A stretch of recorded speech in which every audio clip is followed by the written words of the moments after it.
السلام علیکم پیارے دوستوں اور بچوں، آج کی کہانی کا نام ہے پرہیز۔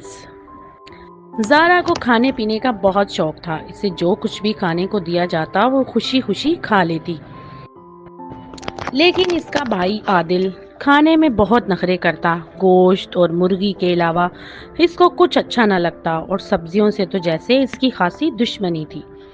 دادی اسے بہت سمجھاتی، دیکھو بیٹا، یہ سبزیاں اللہ تعالیٰ سے شکایت کریں گی کہ عادل نے ہمیں نہیں کھایا۔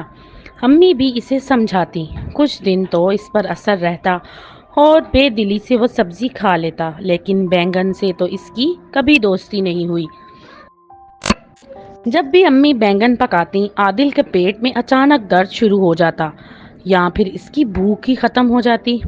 ایک اتوار کو عادل کے والدین کو ضروری کام سے کہیں جانا تھا۔ انہوں نے بچوں کو علی کے گھر چھوڑ جانے کا فیصلہ کیا۔ دونوں بہن بھائی خوشی خوشی تیار ہو کر علی اور ندا کے گھر پہنچے۔ علی نے پڑوس کے چند اور دوستوں کو بھی بلا لیا۔ سب لڑکے کرکٹ کھیلنے لگے۔ زارا ندا کے ساتھ اس کے کمرے میں چلی گئی۔ کھانے کا وقت ہوا تو پڑوس کے بچے اپنے گھروں کو واپس چلے گئے۔ بچے نہ صرف تھک چکے تھے بلکہ ان کی بھوک بھی خوب چمک چکی تھی۔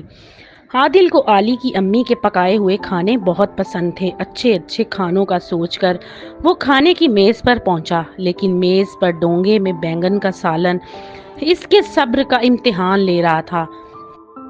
ڈاکٹر نے مجھے بینگن سے پرہیز بتایا ہے، عادل نے کہا۔ خالہ جان، آپ مجھے کچھ اور کھانے کو دے دیجئے، میں بینگن نہیں کھا سکتا۔ کیوں؟ خالہ جان نے حیران ہو کر پوچھا۔ اچھا چلو، میں تمہارے لیے کچھ اور بنا دیتی ہوں۔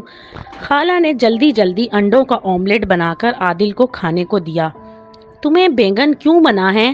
اچانک خالہ کو خیال آیا کہ آخر پوچھو تو صحیح کہ ڈاکٹر نے پرہیز کیوں بتایا ہے۔ زارا نے سر جھکا کر مسکرانا شروع کر دیا اور عادل نہ صرف چٹکی کاٹی بلکہ گھور کر بھی دیکھا۔ اس نے بہت سوچ کر خالہ کو بتایا۔ خالہ جان، بینگن کھانے سے مجھے ملیریا ہو جاتا ہے۔ خالہ بولی، اچھا؟ اور سب ہنس پڑے۔ زارا کی زوردار ہنسی میں عادل کی شرمندگی شامل تھی۔ تو دوستو، اگر آپ کو یہ کہانی پسند آئے تو میرے چینل کو لائک اور سبسکرائب ضرور کیجیے گا۔